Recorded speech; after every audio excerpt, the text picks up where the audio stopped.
Ravichandran sir ಬಗ್ಗೆ ಏನ್ ಹೇಳ್ತೀರಿ ನೀವು ನೀವು ನೋಡಿರೋ ರವಿಚಂದ್ರನ್ ಸರ್ ಹೇಗೆ ನಾನು ಉಸಿರೇ ಅವ್ರ ಮೂವಿನಲ್ಲಿ ಜೊತೆ ಮಾಡಿದ್ದಾರೆ. ರವಿಚಂದ್ರನ್ ಸರ್ ಜೊತೆ ಸುಮಾರು ಒಂದು 5-6 ಸಿನಿಮಾ ಮಾಡಿದ್ದೀನಿ. ಅವರು ಒಂದು ಅದ್ಭುತವಾದ ನಟ. ಅವರು ಮನೇಲಿದ್ರು ಒಂದೇ ತರ, ಸಿನಿಮಾ ಸೆಟ್ ಬಂದ್ರು ಒಂದೇ. ಅವರು ಒಂಥರ ಕ್ರಿಯೇಟಿವ್ ಡೈರೆಕ್ಟರ್. ಅವ್ರು ಏನೇ ಒಂದು ಮಾಡಿದ್ರು ಅದು ಜನರಿಗೆ ಒಂದು ತಲುಪುವಂತ ಒಂದು ಕೆಲಸನ ಮಾಡ್ತಾರೆ. ತುಂಬಾ ಕ್ರಿಯೇಟಿವ್ ಅಂದ್ರೆ ಕ್ರಿಯೇಟಿವ್. ಇದು ಬೇಕು ಅಂದ್ರೆ ಅದು ಬೇಕೇ ಬೇಕು. ಆ ತರ ಒಂದು ಅದ್ಭುತವಾದ ನಟ ಮತ್ತು ಅದ್ಭುತವಾದ ನಿರ್ದೇಶಕ. ಅವ್ರ ತಂದೆ ಕಾಲದಿಂದನೂ ಇದು ಬಂದಿದೆ. ವೀರಸ್ವಾಮಿ ಅವರು ಅದ್ಭುತವಾದ ಸಿನಿಮಾಗಳನ್ನ ಮಾಡಿದ್ದಾರೆ. ಸಿನಿಮಾಗಳನ್ನ ಡಿಸ್ಟ್ರಿಬ್ಯೂಷನ್ ಮಾಡಿದ್ದಾರೆ. ಅವರ ಗರಡಿಲಿ ಪಳಗಿರ್ತಕ್ಕಂಥ ರವಿ ಸರ್ ಇವತ್ತು ಅಷ್ಟೇ ಅವ್ರ ಉಸಿರೇ ಸಿನಿಮಾ. ಅವ್ರ ಉಸಿರೇ ಸಿನಿಮಾ, ಇನ್ನೇನಿಲ್ಲ. ಸಿನಿಮಾ ಬಿಟ್ರೆ ಬೇರೆ ಏನೇನು ಇಲ್ಲ. ಕತ್ತೆದು ಬಾಲ ಎತ್ತಿದ ತಕ್ಷಣ ಗಂಟೆ ಅದ್ ಹೆಂಗ್ ಸಿಕ್ತು ಅಂತ ಇನ್ನೊಂದ್ಸರಿ ವಿವರಿಸ್ಬಿಡ್ರಿ ಅಣ್ಣ. ಅದು ಹೆಂಗ್ ಸಿಕ್ತು ಅಂದ್ರೆ, ನಾನು ಈ ಬೇರೆ ಸಿನಿಮಾಗಳೆಲ್ಲ ಸಣ್ಣ ಪುಟ್ಟ ಪಾತ್ರಗಳು ಮಾಡ್ತಾ ಇದ್ದೆ. ನಮ್ಮ ಪ್ರಭು ಸರ್ ಅವರು ತಮಿಳ್ ಅವರು ಅವ್ರಿಗೆ ಇದೆಲ್ಲ ಬೇರೆಯವ್ರೆಲ್ಲ ಹೇಳ್ತಾ ಇದ್ರು, ಪ್ರತಾಪ ಒಂದ್ ಒಳ್ಳೆ ಕಾಮಿಡಿ ಮಾಡಿದ್ರು. ಹೌದಾ, ಹಂಗಾರೆ ನಮ್ ಸಿನಿಮಾ ಮಾಡ್ತೇನೆ ಬಿಡ ಅಂದ್ರು. ಫಸ್ಟ್ ಸ್ಟಾರ್ಟಿಂಗ್ ಬಂದು ಕತ್ತೆದು ಶೂಟ್ ಮಾಡಿದ್ರು. ಅದು ನಾನು ತುಂಬಾ ಚೆನ್ನಾಗಿ ಬೇರೆ ಆರ್ಟಿಸ್ಟ್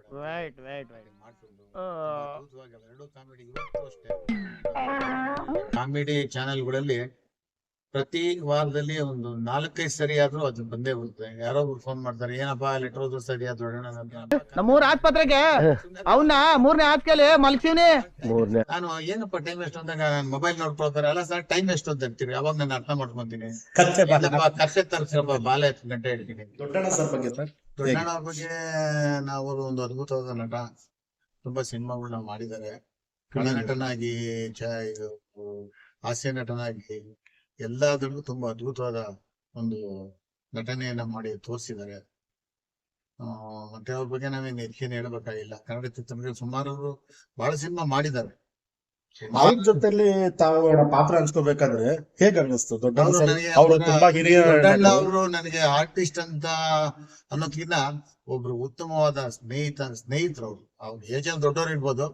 ಅವ್ರ ಜೊತೆಲಿ ನಾನು ಯಾವ ಊಟ ಮಾಡೋದ್ರಿಂದ ಹಿಡಿದು ಇನ್ನೊಂದು ಎಲ್ಲಿದ್ಯಾ ರಾವ ಬರಲಿ ಅನ್ನೋರು, ಬರಲಿ ಇಲ್ಲೇ ಊಟ ಮಾಡೋ, ಇಲ್ಲ ಕುತ್ಕೊಳ್ಳೋನವ್ರು. ಅವ್ರ ಮನೆಗೆಲ್ಲ ಹೋಗಿದ್ದೀನಿ. ಅವನು ಪ್ರತಾಪ ಬಂದ ನೋಡ, ಒಳ್ಳೆ ಉಪ್ಸಾರು ಮುದ್ದೆ ಮಾಡ್ಕೊಡೆ ಅನ್ನೋರು. ಅವ್ರ ಲಾರಿಗಳೆಲ್ಲ ಇತ್ತವಾಗ. ಇದೇ ಚಿಕ್ಕಬಿದ್ರಕಲ್ಲಲ್ಲಿ ಮನೆ ಅವ್ರದ್ದು. ಅವರು ಗಣಪತಿ ಉತ್ಸವನ ಅರಸೀಕೆರೆ ತುಂಬಾ ಅದ್ಭುತ ಒಂದು 75 ಕಾರ್ ಇತ್ತು. ನನ್ ಕಾರ್ ಬಿಟ್ರೆ ಯಾವ ಕಾರಲ್ಲೂ ಅವ್ರ ಅರಸೀಕೆರೆ ಹೋಗ್ತಾ ಇದ್ರು. ಎಲ್ಲಿದ್ಯಪ್ಪ ಕಾರ್ ಕಳ್ಸಪ್ಪ, ಎಲ್ಲಿದ್ಯಪ್ಪ. ಅವರು ಮೊದ್ಲು ಪೈಲ್ವಾನ್ ಅಲ್ಲಿ ಗರಡಿ ಮನೆಯಲ್ಲಿ ಒಂದು ಪೈಲ್ವಾನ್ ತರನೇ ಇದ್ರು. ಈಗ ಸ್ವಲ್ಪ ವಯಸ್ಸಾಯ್ತು. ಈಗಲೂ ಸಣ್ಣ ಪುಟ್ಟ ಪಾತ್ರಗಳನ್ನ ಮಾಡ್ತಾರೆ. ಆಮೇಲೆ ಕಲಾವಿದರ ಸಂಘದಲ್ಲಿ ಒಂದು ಪದಾಧಿಕಾರಿ ಕೆಲಸ ಮಾಡ್ತಾ ಇದ್ರು ಇವಾಗ. ಅವರು ನನಗೆ ಉತ್ತಮವಾದ ಸ್ನೇಹಿತರು. ಅವರು ವಯಸ್ಸಲ್ಲಿ ದೊಡ್ಡವರಾಗಿದ್ರು ಅವರು ನಟರು ಅನ್ನೋದ್ಕಿಂತ ನನಗೆ ಒಂಥರ ತುಂಬಾ ಆತ್ಮೀಯರು. ಅದೇ ರೀತಿ ಸಾಧು ಕೋಕಿಲ್ ಅವರು ಅಷ್ಟೇ. ಅವ್ರ ಜೊತೆನೂ ತುಂಬಾ ಇದ್ ಮಾಡಿದ್ವಿ. ಸುಟ್ರ ಗಾಳಿ ಅಂತ ಅವರೇ ಡೈರೆಕ್ಟ್ರು. ಅದು ಪ್ರೊಡಕ್ಷನ್ ಎಕ್ಸಿಕ್ಯೂಟಿವ್ ಆಗಿ ನಾನೇ ಕೆಲಸ ಮಾಡಿದ್ವಿ. ಕಡೂರು ಉಮೇಶ್ ಅಂತ ನಿರ್ಮಾಪಕರು. ಅವರು ಒಂದು ತುಂಬಾ ಒಳ್ಳೆ ಕಾಮಿಡಿ. ಅವರು ಹಾಸ್ಯ ಅಂದ್ರೆ ಸಾಧು ಕೋಕಿಲ್. ಅವ್ರನ್ನ ಏನ್ ಮಾತಾಡದೆ ಬೇಡ, ಮುಖ ನೋಡಿದ್ರೆ ನನಗೆ ಗೊತ್ತು. ಅವರು ಅದೇ ರೀತಿ ನಮ್ ಜೊತೆಲಿ ತುಂಬಾ ಸ್ನೇಹಪರವಾಗಿದ್ದಾರೆ. ಕತ್ತೆ ಬಾಲ ಎತ್ತಿ 7 ಗಂಟೆ ಹೇಳ್ಬೇಕಾದ್ರೆ ಅವರೇ ಹೊಟ್ಟೆ ನಕ್ಕು ಸಾಕಾಗ್ಬಿಡೋದು ಆ ಸೀನ್ ಮಾಡ್ಬೇಕಾದ್ರೆ. ಆಮೇಲೆ ಅದೇ ರೀತಿ ಹನಿಮೂನ್ ಎಕ್ಸ್ಪ್ರೆಸ್ ಅಲ್ಲಿ ಒಂದು ಕಾಮಿಡಿ ತುಂಬಾ ಚೆನ್ನಾಗಿದೆ. ಅದು ನಮ್ಮ ಎಸ್ ವಿ ಬಾಬು ಅವರು ಡೈರೆಕ್ಟ್ರು. ಆಮೇಲೆ ಹ್ಯಾಟ್ರಿಕ್ ಡೈರೆಕ್ಟ್ರು. ಹನಿಮೂನ್ ಎಕ್ಸ್ಪ್ರೆಸ್ ನಲ್ಲಿ ಅದೇ ಯಾವ ಕಾಮಿಡಿ ಅಣ್ಣ? ಅದೇ ಶೂಟಿಂಗ್ ಎಲ್ಲ ಕ್ಯಾಮರಾಮನ್. ಇರೋ ಬರೋ ರಿಫ್ಲೆಕ್ಟರ್ ಎಲ್ಲ ಯೂಸ್ ಮಾಡಿದೀನಿ. ಈ ಕಣ್ಣಿಂದ ಒಂದ್ಸಲಿ ಲೈಟಿಂಗ್ ಮಾಡಿದ್ರೆ ನೋ ಮಿಸ್ಟೇಕ್ ಸರ್. ನಾನ್ ಮಾಡಿರೋ 9 ಸಿನಿಮಾನು 100 ಡೇಸ್ ಗೊತ್ತಾ ಸರ್. ಸಿನಿಮಾ ಶೂಟಿಂಗ್ ಅದು ನಾನು ಕ್ಯಾಮ್ರಾಮನ್. ನಾನು ಕಣ್ಣು ಸ್ವಲ್ಪ ಹಿಂಗ್ ಮಾಡ್ಕೊಂಡು ಕ್ಯಾಮ್ರಾ ನಿಂತಿದ್ರೆ ಈ ತರ ಒಂದು. ಯೋಗರಾಜ್ ಭಟ್ ಸರ್ ಬಗ್ಗೆ ತಾವೇನ್ ಹೇಳ್ಬೇಕು? ಅವ್ರ ಬಗ್ಗೆ ಏನ್ ಹೇಳ್ಬೇಕಾಗಿಲ್ಲ. ಅವರು ಸಿನಿಮಾ ಲೈನ್ನಲ್ಲಿ ಐಕಾನ್ ಇದ್ದಂಗೆ. ಅವರು ಒಂದು ನಿರ್ದೇಶನ ಮಾಡ್ತಾರೆ ಸಿನಿಮಾ ಅಂದ್ರೆ ಪ್ರೊಡಕ್ಷನ್ ಅವ್ರಿಗೆ ಒಂದು ಚೂರು ಕೆಲಸ ಇರುತ್ತೆ. ನಿರ್ಮಾಪಕನ ಪಾತ್ರನೂ ಅವ್ರು ವಹಿಸ್ಕೊಂತಾರೆ, ನಿರ್ದೇಶಕನ ಪಾತ್ರನೂ ಎಲ್ಲಾ ಪಾತ್ರಗಳಲ್ಲೂ ಅವರು ಒಬ್ಬರಾಗಿರ್ತಾರೆ. ನಮ್ಗೊಂದು ಚೂರು ಟೆನ್ಷನ್ ಕೊಡಲ್ಲ. ಯಾವುದ್ರಲ್ಲೇ ಊಟ ತಿಂಡಿ ಕಾರು ಇನ್ನೊಂದು ಯಾವುದ್ರಲ್ಲೂ ಒಂದು ಕಿಂಚತ್ತು ಹಿಂಗೆ ಗಬಾ ಊಟನೇ 1 ನಿಮಿಷ ಊಟ. ಬೇರೆಯವರೆಲ್ಲ ಒಂದು 5 ನಿಮಿಷ ಊಟ ಮಾಡ್ತಾರೆ, 1 ನಿಮಿಷದಲ್ಲಿ ಊಟ ಮಾಡಿ ಕೈ ತೊಳೆದು ಬರ್ರ ಅಂತ ಕರೀತಾ ಇರ್ತಾರೆ. ನಮ್ಗೊಂದು ಚೂರು ಅವ್ರ ಸಿನಿಮಾ ಅಲ್ಲಿ ನಾವು ಹೋಗಿ ಅಲ್ಲಿ ಇದ್ ಮಾಡೋದೇ ಬೇಡ. ಬೆಳಗ್ಗೆನೆ ಫಸ್ಟ್ ಅವ್ರು ನಿಂತಿರ್ತಾರೆ ಆ ಲೊಕೇಶನ್ ಅಲ್ಲಿ. ಆತರ ಒಂದು ಅದ್ಭುತವಾದ ನಿರ್ದೇಶಕರು, ಒಳ್ಳೆ ಕತೆ ಮಾಡ್ತಾರೆ, ಹಾಸ್ಯ ಪ್ರಜ್ಞೆ ಇದೆ, ಒಳ್ಳೆ ಸಂಭಾಷಣೆಗಳು ಬರ್ತಾರೆ, ಆಮೇಲೆ ಹಾಡುಗಳನ್ನ ಬರ್ತಾರೆ, ಎಲ್ಲಾದ್ರಲ್ಲೂ ಹೇಳೋದೇ ಬೇಡ. ಎಲ್ಲ ಆಲ್ ಇನ್ ಒನ್, ಅಲ್ಲಿ ಸಕಲ ಕಲಾವಲ್ಲಭರು ಹೇಳ್ತಕ್ಕಂಥವ್ರು ಅವರು. ಅಣ್ಣ ನಿಮ್ಗೆ ಮುಂಗಾರು ಮಳೆ ಮೂವಿ ಮಾಡಿದಾಗ ಅಣ್ಣ ನಿಮ್ಗೆ ಈ ತರ ಯಶಸ್ಸು ಕಾಣುತ್ತಾ ಅಂತ ತಮ್ಗೇನಾದ್ರು ಗೊತ್ತಿತ್ತಾ, ಅಥವಾ ಹೇಗೆ ಏನಾದ್ರು ಮಾತಾಡಿದ್ರು ಉಂಟಾ? ನನ್ಗೆ ಅವಾಗ ನಮ್ಮ ಈ ಕೃಷ್ಣಪ್ಪ ಅವ್ರು ಅಷ್ಟೊಂದು ಪರಿಚಯ ಇಲ್ಲ, ಗಂಗಾಧರ್ ಅವ್ರ ಸ್ನೇಹಿತರು ಅಂತ ಗೊತ್ತಿತ್ತು. ಹಿಂಗೆ ಗಣೇಶ್ ಚೆಲ್ಲಾಟ ಒಂದು ಸಿನಿಮಾ ನಡೀತಾ ಇತ್ತು. ನಮ್ಮ ಈ ಕೃಷ್ಣಪ್ಪ ಅವರು ನಿಮ್ದು 100 ದಿನ ಓಡ್ಲಿ ಅಪ್ಪ ಸಿನಿಮಾ, ನಾನು ಸಿನಿಮಾ ಮಾಡ್ತಿದ್ದೆ ಹೇಳಿದಂತೆ. ಗಣೇಶ್ ಏನ್ ಮಾಡಿದಾರೆ, ಯೋಗರಾಜ್ರನ್ನ ಕರೆಸಿ ಆನ್ಲೈನ್ ಕತೆ ಹೇಳಿದ್ದಾರೆ. ಅವಾಗ ನಮ್ಮ ಕೃಷ್ಣಪ್ಪ ಅವರು ನಮ್ಮ ಇರಪ್ಪ ನಮ್ಮ ಸಿನಿಮಾ ಲ್ಯಾಂಡ್ ಅಲ್ಲಿ ಗಂಗಾಧರ್ ಅಂತಿದ್ದಾರೆ, ಅವ್ರನ್ನ ಕರ್ಸ್ತೀನಿ, ಅವ್ರ ಮುಂದೆ ಕತೆ ಹೇಳಿದಾಗ ಗಂಗಾಧರ್ ಹಿಂಗೆ ಬಾರಪ್ಪ ಈ ಕೃಷ್ಣಪ್ಪ ಅವ್ರ ಸಿನಿಮಾ ಮಾಡ್ತಾ ಇದಾರೆ ನೀನು ಬಾ ಅಂತ.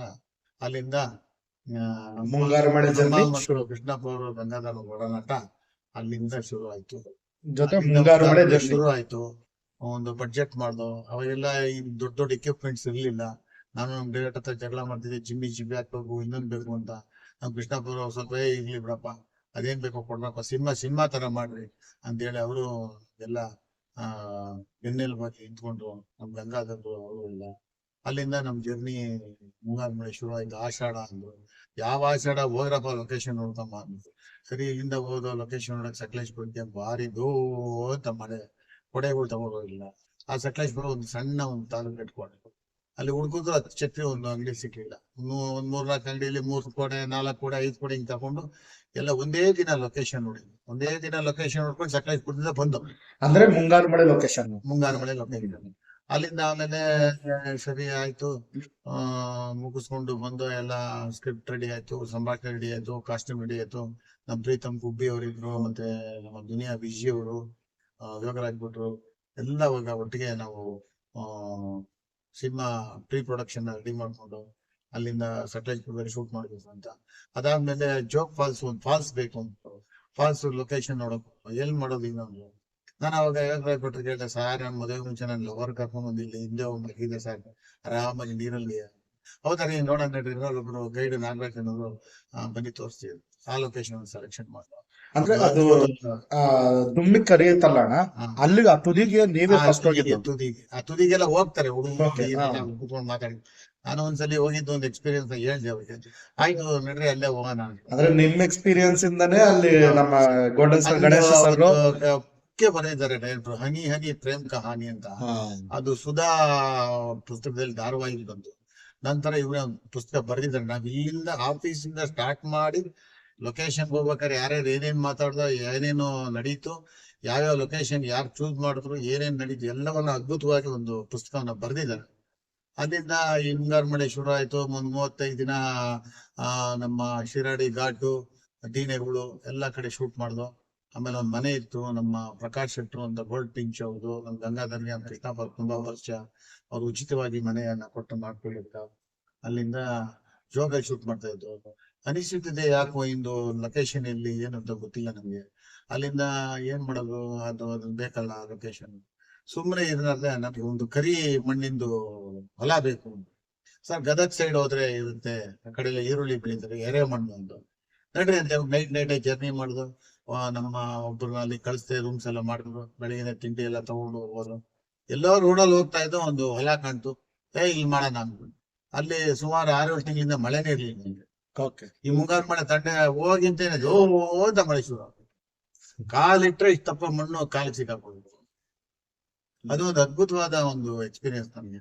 ಲೊಕೇಶನ್ ಗೊತ್ತಿಲ್ಲ, ಗದಗ್ ಹೋಗೋಣ ನಡ್ರಿ, ಲೊಕೇಶನ್ ಪರ್ಮಿಷನ್ ಆಗಿಲ್ಲ, ಏನಿಲ್ಲ. ಹೋದ ಅನಿಸುತ್ತಿದ್ದೆ ಹಾಡ್ನ ಶೂಟ್ ಮಾಡ್ಕೊಂಡು ಅಲ್ಲಿಂದ ಶೂಟ್ ಮಾಡ್ಕೊಂಡು ಲಕ್ಕುಂಡಿ ಅಂತ ಒಂದು ದೇವಸ್ಥಾನ ಅಲ್ಲೆಲ್ಲ ಮುಗಿಸ್ಕೊಂಡು ಹಂಗೆ ಅಲ್ಲಿಂದ ಅದೊಂದು ಆಯ್ತು. ಹಿಂಗೆ ಮುಂಗಾರು ಮಳೆ ಗೊತ್ತಾಗ್ಲೇ ಇಲ್ಲ ನಾವು ಶೂಟಿಂಗ್ ಮಾಡಿದ್ವಿ. ಅದು ಇಷ್ಟು ಅದ್ಭುತವಾದ ಒಂದು ಸಿನಿಮಾ ಆಗುತ್ತೆ ಅಂತ ನಾವು ತಿಳ್ಕೊಂಡ್ವಿ.